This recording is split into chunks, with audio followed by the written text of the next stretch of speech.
लोग भी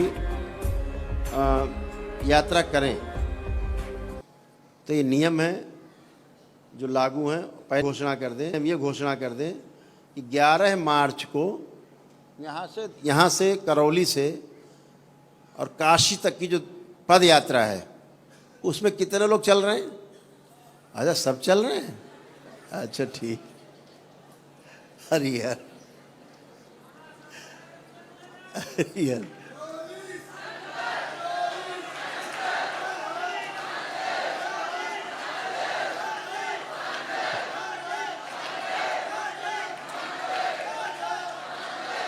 बोलिए सद्गुरुदेव भगवान की। तो चर्चा कर रहे थे कि जो पद यात्रा है वो 11 मार्च जो शुरू होगी यहाँ से काशी के लिए, 11 मार्च को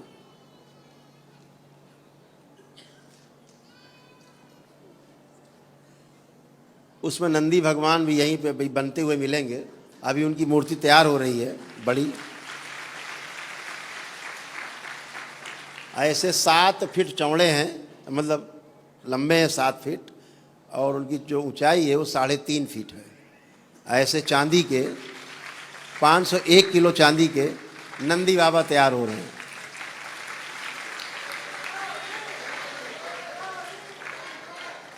जो हम लोगों के साथ साथ चलेंगे काशी तक।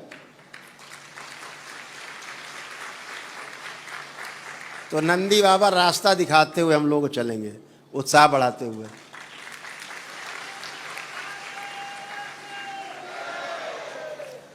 रास्ते भर यज्ञ हवन होते हुए, रुद्राभिषेक होते हुए रास्ते भर चलेंगे।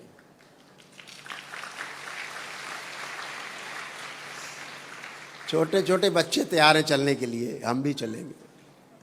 ये भी चलेंगी, ये भी चलेंगी। कैमरा काका, ये भी चलेंगी। काका जी इधर भी ध्यान, बच्ची बुला रही तुम्हें। ये छोटी सी गुड़िया कह रही हम भी चलेंगे काशी। खूब खुश रहो, खूब खुश रहो। बैठो बैठो। तो हम लोग यहाँ से यात्रा शुरू करेंगे। तो जो लोग यात्रा अभी अपने अपने घरों से शुरू कर चुके हैं, या काशी से या वृंदावन धाम से यात्रा शुरू कर चुके हैं, या कहीं से दंडवत अभी कर रहे हैं, आज के बाद से अब कल से शुरू नहीं करेंगे। 10 मार्च तक सभी यात्राएं स्थगित रहेंगी, मौसम के कारण, खराब मौसम के कारण।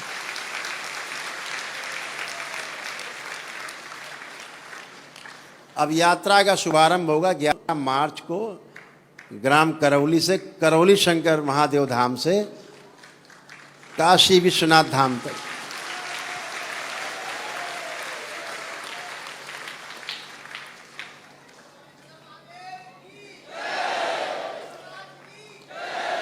तो जिसको पदयात्रा करनी तो भाई हमारे साथ ही कर लेना, थोड़ा धैर्य रखो।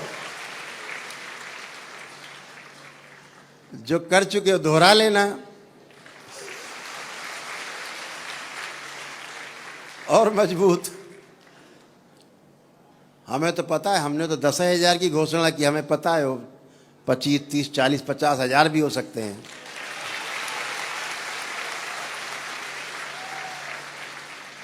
हमसे बच्ची है, ये सब एक लड़का है रत्नेश, सब लोगों ने कहा कि दंडवत यात्रा करेंगे। गुरुजी आप परमिशन दो कि 100 लोग करीब आनंदेश्वर से यहाँ 100 लोग दंडवत यात्रा करेंगे। तो हमने कहा तुम अपनी बात करो, तुम दंडवत यात्रा शुरू करो, वहाँ तो लंबी भीड़ हो जाएगी, तुम्हें पता नहीं है, तुम करो।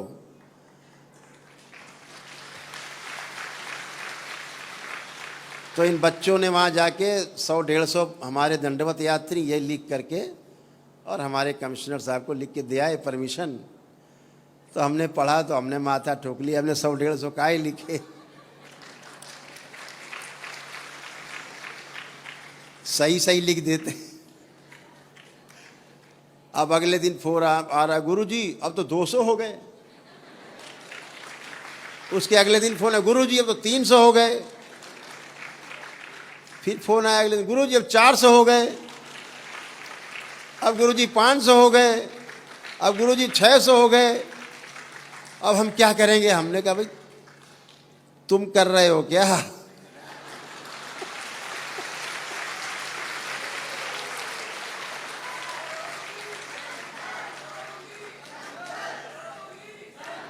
भाई तुम तो शामिल हो, हैं? ये मिट्टी का यहाँ शरीर बैठा है, ये कर रहा है क्या? कुछ करने वाला तो कर ही रहा है।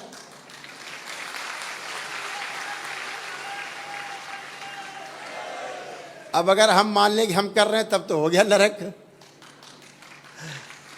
तो हो रहा है।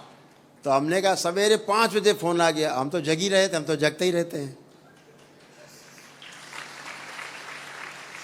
बड़ी घबराई हुई और पद यात्रा शुरू होनी सवेरे 7-8 बजे से। गुरुजी, हमने आप क्या हो गया? कि गुरुजी कुछ लोगों को पेशी आ रही है। आपने चिंता न करो, कुटाई हो रही है। चलने के पहले कुटाई फुटाई करके चलने लायक बनाया जाएगा।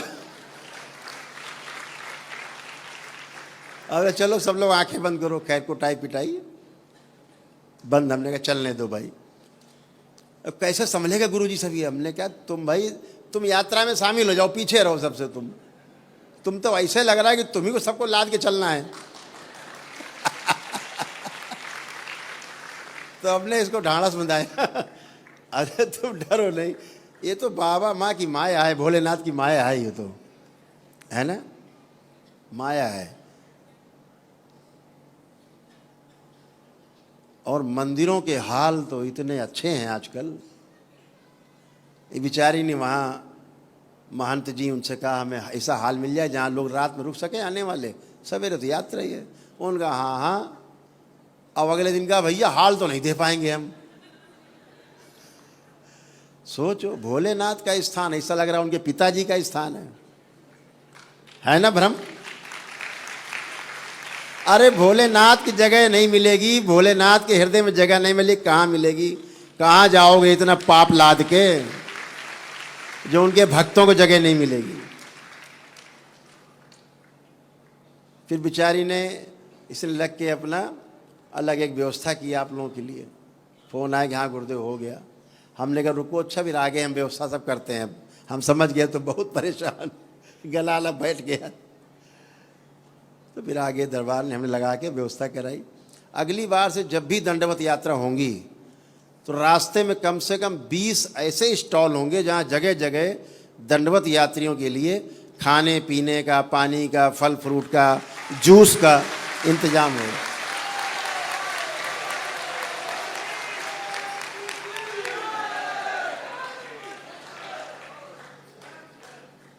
लेकिन अब दंडवत यात्रा जो है वो 11 मार्च के बाद से शुरू होंगी। तब तक कोई दंडवत यात्रा अभी नहीं करेगा। बहुत सर्दी है, बहुत कोहरा है, बच्चे भी चल देते हैं उत्साह में, तो कोई घटना नहीं घटे, इसलिए वो ठीक नहीं है।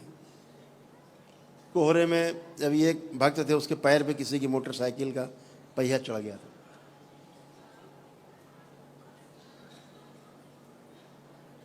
तो उचित नहीं है, इसलिए मैंने कहा।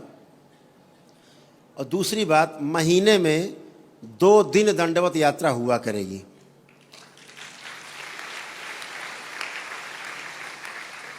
कहाँ से होगी? क्योंकि क्या होता है कि जो आनंदेश्वर मंदिर है वो काफ़ी अंदर पड़ जाता है, आपने देखा होगा, काफ़ी अंदर है, गलियों से गुजर के, और जगह नहीं है वहाँ पर। आनंदेश्वर मंदिर पास वहाँ जगह नहीं है। तो आनंदेश्वर मंदिर से हम लोग आगे बढ़ते हैं तो पुलिस लाइन है, कचहरी है, ग्रीन पार्क, पुलिस लाइन, कचहरी होते हुए एक चौराहा आता है, उसको बोलते हैं सरसैया घाट चौराहा। बड़ा मशहूर है कानपुर का। कचहरी में जेल जो है, जेल लगी हुई, जेल। तो तुम लोग पद यात्रा कर रहे हैं ना, वो दंडवत यात्रा, वो जेल यात्री वहाँ जाते हैं, उसके अंदर वो जेल यात्रा अलग है। तो वो जेल बनी हुई है, तो उसी के बगल में रास्ता जाता है। बहुत चौड़ा घाट है, बहुत पवित्र, बहुत पुराना, बहुत ही पौराणिक घाट है। पौराणिक उसका महत्व है उस घाट का। उसका नाम है सरसैया घाट। और घंटाघर चौराहे से आओ चाहे बड़े चौराहे उतरो, बिल्कुल सारे साधन वहीं पे सब 100-200 कदम 50 कदम पे सारे साधन उपलब्ध हैं।